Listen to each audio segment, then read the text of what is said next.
Journée nationale des préposés d'aide à domicile. Qui est la coopérative? Nous sommes tous la coopérative. Nous la représentons. 60 humains qui œuvrent au cœur du maintien à domicile dans la MRC d'Autrey. Avant d'être préposée d'aide à domicile, directeur général, coordonnatrice, formatrice, comptable, agent à l'affectation, nous sommes avant tout des personnes. Des personnes qui ont choisi d'exercer ce secteur d'emploi, qui travaillent avec les gens, pour la communauté. Inspirons d'autres à faire comme nous, à se joindre à nous. Car oui, vous avez ce grand pouvoir d'inspirer les gens autour de vous. Votre présence, votre bonté, votre sourire, votre empathie font une différence au quotidien. Pour certains de nos usagers, vos petits gestes déplacent des montagnes. Votre travail va bien au-delà que d'offrir de l'aide à domicile.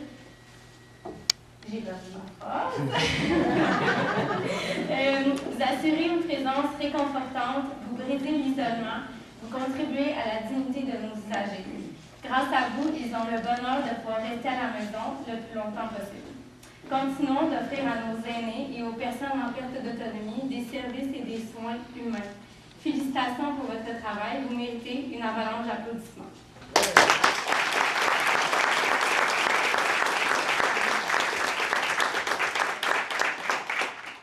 Donc, j'invite M. Lortie à vous dire quelques mots à son tour et à présenter nos invités pour ce soir. On part avec la marche à l'eau.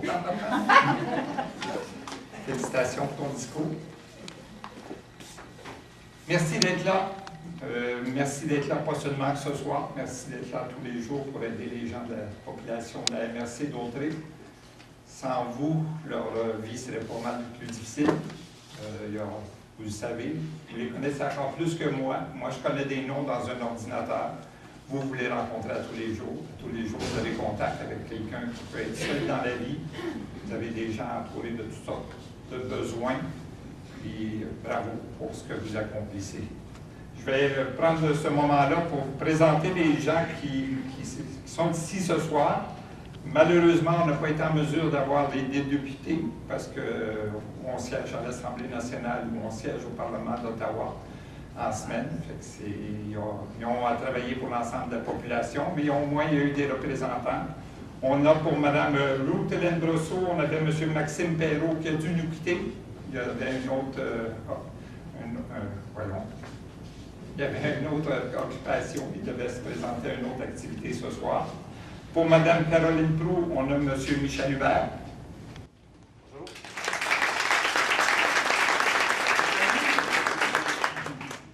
Mme Nantel ne pouvait pas être là non plus. Mercredi soir, le dernier du mois, si je ne me trompe pas, c'est la rencontre des maires à la MRC. C'est pour ça qu'elle ne pouvait pas être là. Et il y a aussi M. Yvon Poirier, le président de la coopérative.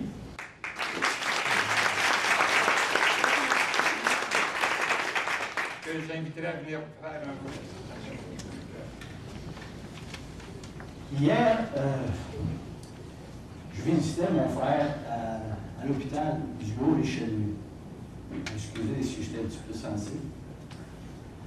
Et on venait de m'annoncer qu'il souffrait d'Alzheimer. Stade 4. Et c'est clair que quand, avec un autre de mes frères et une de mes nièces, on est allé le visiter, j'étais impressionné par les gardes qui avaient là, les infirmières, ceux qui aidaient mon frère. Et je me disais, chapeau à ces gens-là qui prennent soin, parce que mon frère, ben, ça ne va pas bien. Et j'étais impressionné. Encore aujourd'hui, quand je suis impressionné.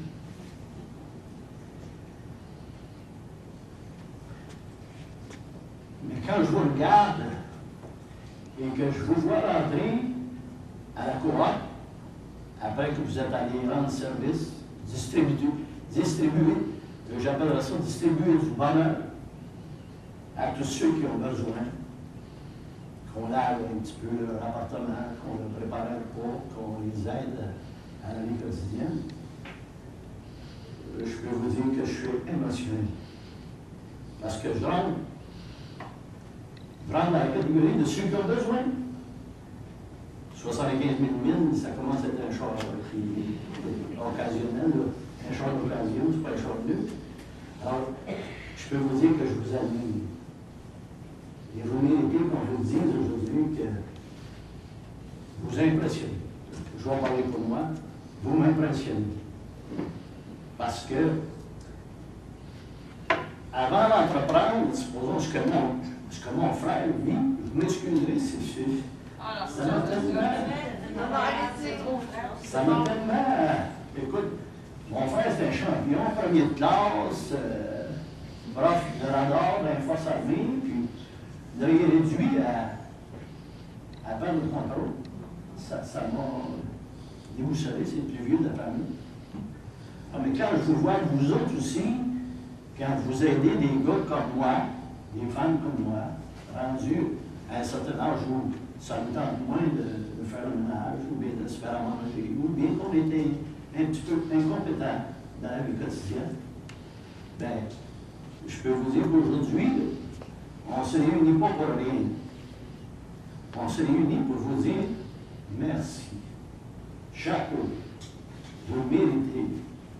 Parce que rentrer dans une maison où la petite madame ou le petit monsieur,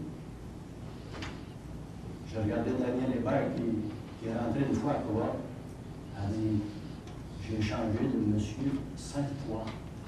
5 fois. Il m'a dit ça se peut-tu? 5 fois la même journée. Ça commence à avoir du cœur, ça, de. Hein? Elle dit, je venais de changer pour souper, puis clou. C'était pas sa faute.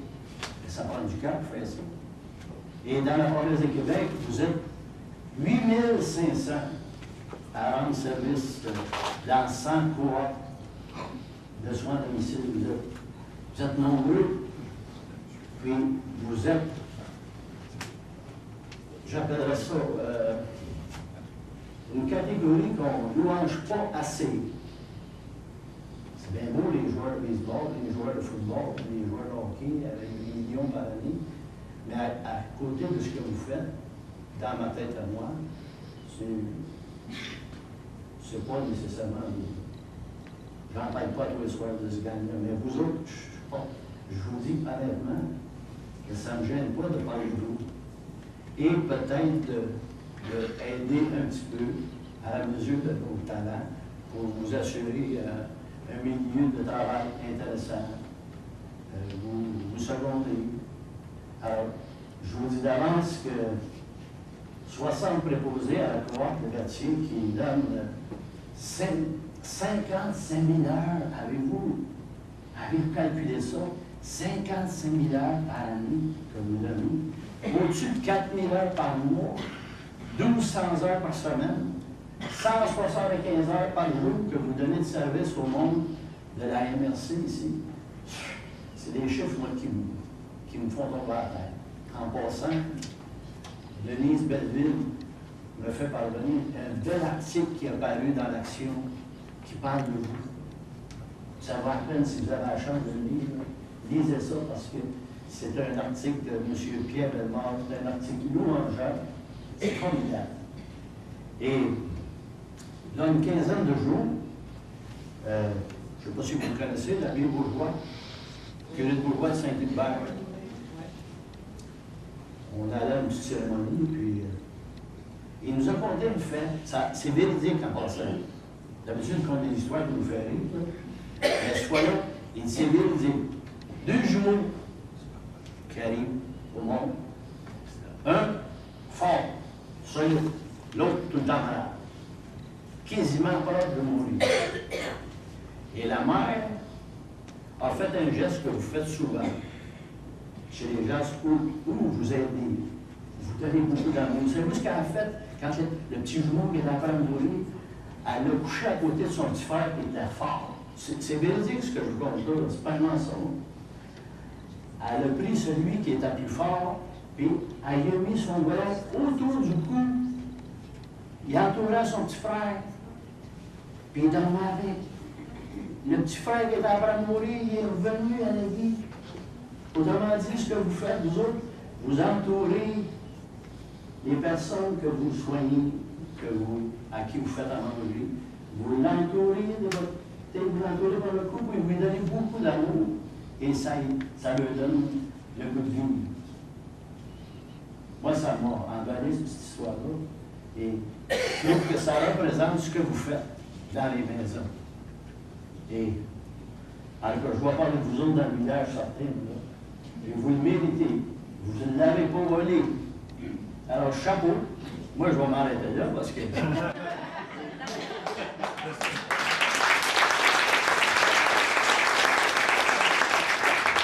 Bonjour à tous. Je suis ici en tant que représentant de Caroline Proulx, votre députée et la ministre du Tourisme du Québec. J'écoutais les témoignages et puis je ne pense pas que je puisse en rajouter beaucoup plus que ça. Simplement, ce que j'aimerais vous dire, et ce qui est important, je crois, pour les membres du gouvernement du Québec, c'est de faire en sorte que les soins à domicile soient les mieux organisés possibles et qu'on puisse faire en sorte que vous puissiez travailler avec les bons outils, de faire en sorte que vous puissiez avoir de la reconnaissance dans votre travail. Je pense qu'une soirée comme ce soir est très importante pour vous dire merci. Merci de tous les soins que vous apportez aux gens. Merci de contribuer à faire en sorte que ces gens-là puissent demeurer à domicile le plus longtemps possible. Comme je le disais, M. Lortie, dans une vie antérieure, j'ai travaillé avec Mme Blais, qui est encore ministre des Aînés, pas dans le même gouvernement, à l'époque, c'était dans un autre gouvernement. Mais ceci étant dit, je crois personnellement, et je crois que c'est l'intention du gouvernement, de faire en sorte que plus les gens vont pouvoir demeurer à domicile le plus longtemps possible. Vieillir chez soi, je crois, c'est un besoin et c'est quelque chose qui fait en sorte que la société, il y a un bénéfice pour tout le monde. Mais à travers tout ça, si on veut que ça fonctionne, mais ça prend des gens comme vous, ça en prend plus, puis ça va prendre encore plus de reconnaissance, il faut probablement plus d'argent aussi dans le système pour faire en sorte que ça puisse bien fonctionner. Parce que quelqu'un qui vit chez soi, malgré de la perte d'autonomie, va coûter beaucoup moins cher au système que de l'avoir dans un CHSLD ou de l'avoir ailleurs dans un hôpital. Et pour ça, je pense qu'il faut le prendre en considération. Il faut faire en sorte de pouvoir vous remercier grandement de tout ce que vous faites. Donc, en mon nom personnel et au nom de Caroline, je vous remercie beaucoup et je vous souhaite une bonne soirée. Merci. Un petit peu parler du déroulement dans les prochaines minutes. On va installer le buffet dans les prochaines minutes. On va avoir par la suite, pendant qu'on mange, j'espère que ça ne le dérangera pas trop, on aura notre conférencier qui va pouvoir vous donner des hints, ça c'est un mot anglais que j'ai, par exemple, des façons de faire qui fait que pour vous valoriser, puis valoriser le travail que vous faites. Je vais en profiter en même temps pour le présenter, M. Aubé. Celui qui va s'adresser à vous là, pendant 1 heure de temps, c'est M. Richard Aubé, praticien en PNL. Vous pouvez m'aider sur le PNL? Programmation neurolinguistique. Voilà. Et auteur en psychologie, Richard est aujourd'hui un conférencier de renommée internationale qui compte à son actif près de 1300 conférences en Amérique du Nord ainsi qu'en Europe. Véritable passionné du comportement humain, il est aussi l'auteur d'un best-seller intitulé « Sortez de vos pantoufles en béton » et qui est vendu à près de 19 000 exemplaires dans toute la francophonie, incluant la France, la Suisse et la Belgique. Par sa fougue, sa touche philosophique et son style unique, Richard incite les gens à faire eux aussi une différence, à évoluer, bref, à grandir. Et comme le dit si bien Richard, être grand, ça se mesure des épaules en montant. Veuillez donc maintenant, on va l'accueillir, veuillez donc maintenant accueillir chaleureusement avec moi M. Richard.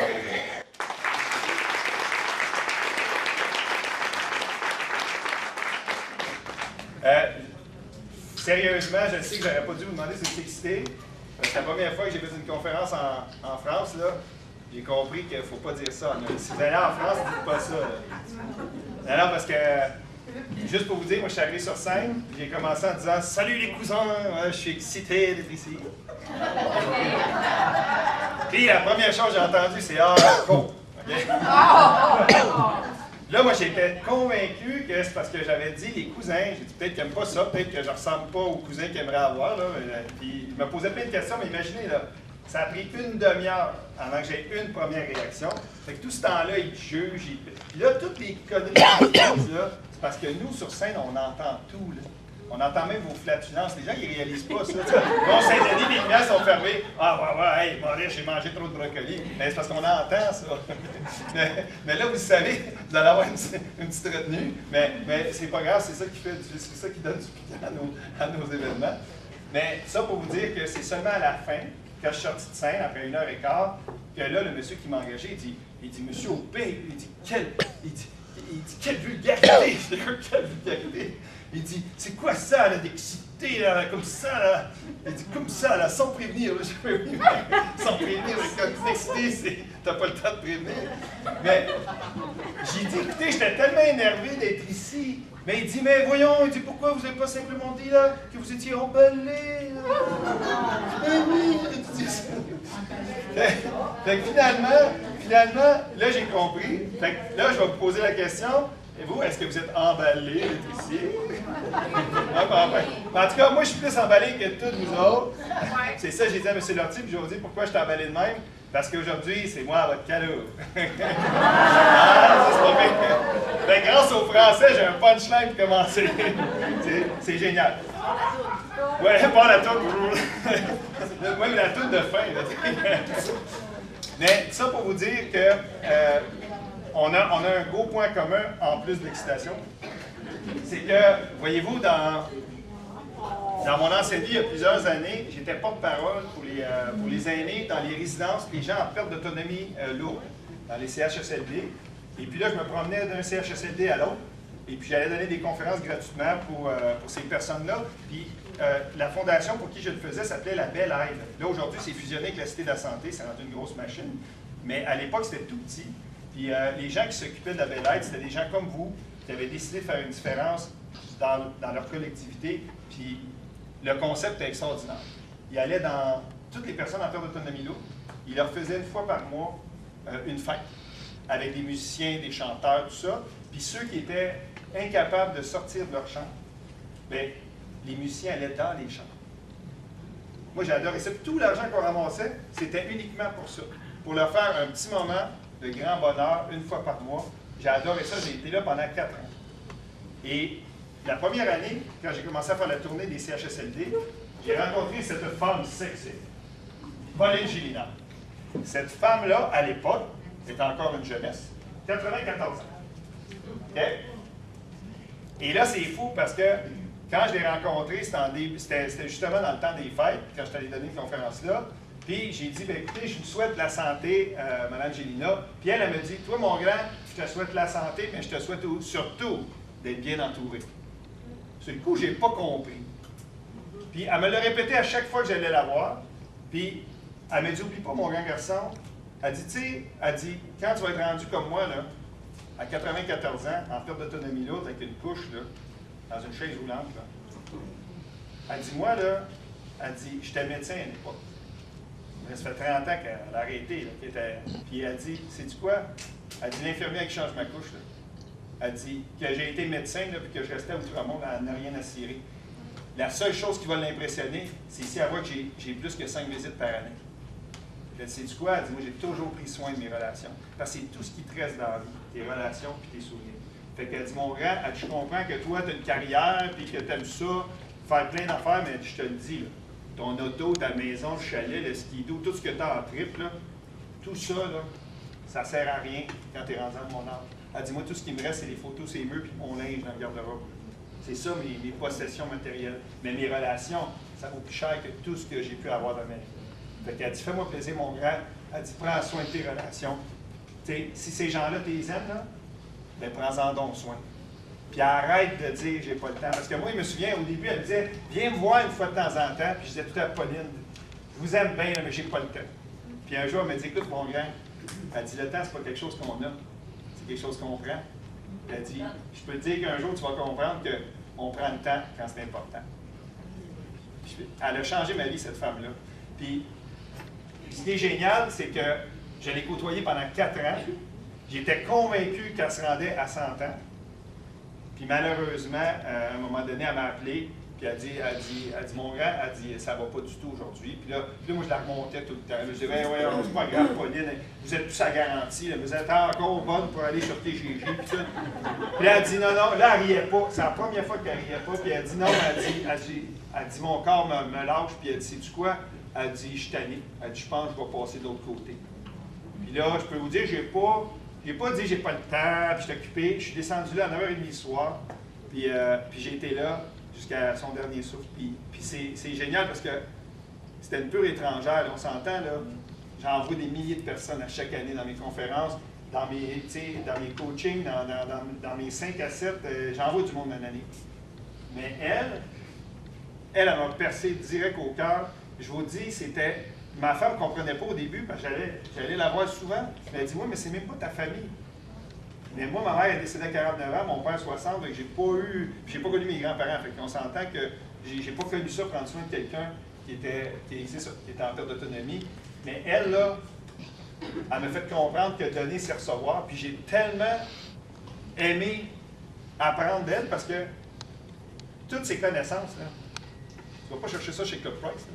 Ça ne s'achète pas chez Walmart en paquet de 12. Puis ces gens-là, là, vous remarquez, ils ont tous une histoire à raconter. Oui, ils répètent. Dans le fond, à partir du moment qu'on dépasse 70 ans, on devrait changer notre prénom pour Ray. Parce qu'on passe notre temps à répéter. Mais c'est pas grave, je riais, ça faisait 12 fois qu'elle me contait la même joke. Oui, Pauline est bonne celle-là. Mais je peux vous dire une chose, ce qui a été génial, c'est que Pauline, avant de décéder, j'ai eu l'audace de lui demander, Pauline, comment vous faites pour être heureuse comme ça jusqu'à votre dernier souffle? Vous avez 98 ans, Pauline, comment on fait pour être heureux dans la vie? Moi, à l'époque, j'avais 36 ans. Je voulais savoir. Puis Pauline, elle m'a dit, mon grand, c'est tellement simple. Elle dit, la vie, c'est simple. Elle dit, c'est l'humain qui complique la vie. Elle dit, si tu veux être heureux, mon grand, là, première chose, reste curieux comme un enfant de 8 ans. Elle dit, souviens-toi quand tu avais 8 ans. L'inconnu, là, t'excitait au maximum. Tu voulais tellement apprendre, puis tu passais ton temps à demander plein de choses. Puis quand même qu'on disait non, c'est pas grave, tu continuais. Puis sais-tu quoi? Tu étais dans le moment présent.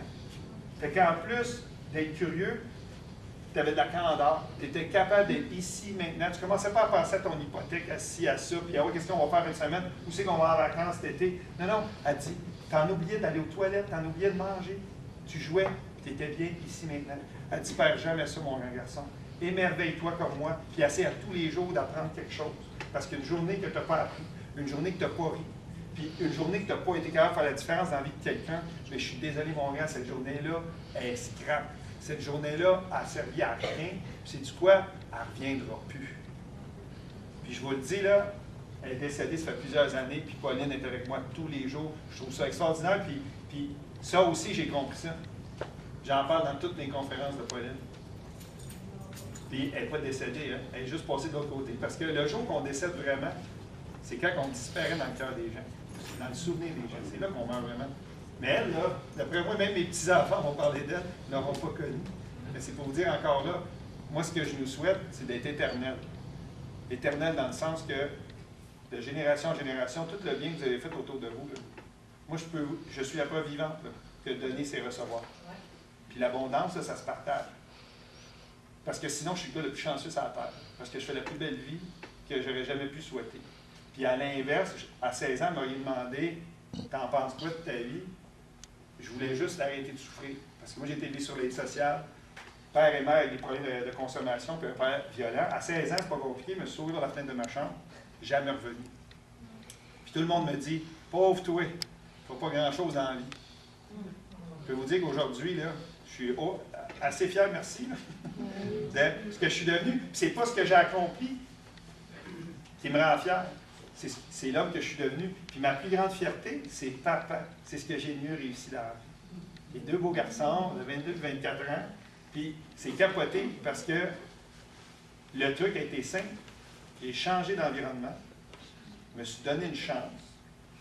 Puis j'ai été chanceux. Il y a des gens qui croisent ton chemin. Comme moi, je croise votre chemin aujourd'hui. C'est peut-être la seule fois que vous allez voir dans votre vie. Là. Imaginez, moi, j'ai 1 heure pour faire une différence dans votre vie. Avec un mot, une phrase. Mais ça se peut. Parce que moi, à 16 ans, celui qui a changé ma vie, qui m'a empêché de rester une victime toute ma vie, c'est mon prof de français, M. Milo. Il m'a dit, écoute mon gars, il dit arrête de dire que tu n'as pas le choix. Parce que ton plus grand pouvoir dans la vie, c'est celui de choisir. Puis là, de te lamenter, là, puis de voir le verre à moitié vide, là, puis dire que la vie c'est une souffrance, puis la vie c'est épouvantable, mais c'est quoi? C'est un choix.